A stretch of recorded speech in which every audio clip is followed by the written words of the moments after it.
The gentlewoman from Florida is recognized. Thank you, Madam Speaker. I'd like to yield 2 minutes to the gentleman from Texas, Dr. Paul. The gentleman is recognized for 2 minutes. Gentlelady for yielding, and I ask unanimous consent to revise and extend my remarks. Without objection. Madam Speaker, I rise in opposition to this resolution, not because I am taking sides and picking who the bad guys are and who the good guys are, but I'm looking at this more from the angle of being a United States citizen, an American, and I think resolutions like this really do us great harm. In many ways, what's happening in the Middle East, and in particular with Gaza right now, we have some moral responsibility for both sides in a way, because we provide help and funding for both Arab nations and Israel.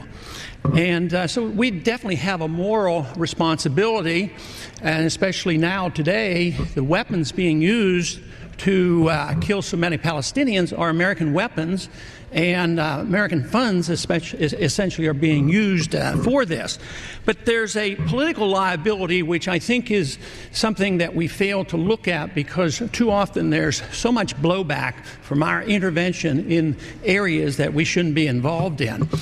You know, Hamas, if you look at the history, you'll find out that Hamas was encouraged and really started by Israel, because they wanted Hamas to counteract Yasser Arafat. And you say, well, yeah, that was better then and served its purpose, but we didn't want Hamas to do this.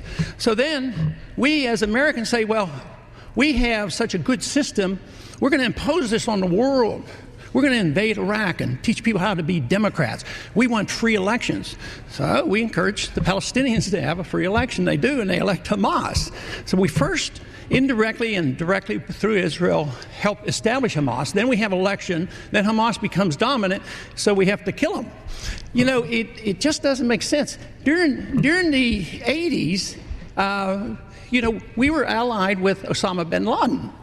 And we were contending with the Soviets.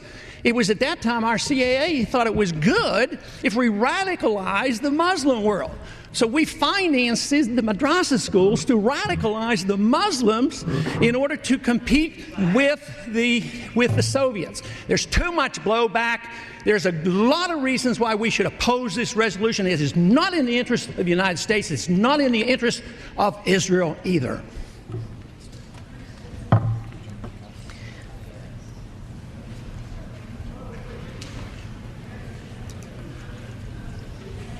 If this were a dictatorship, it'd be a heck of a lot easier.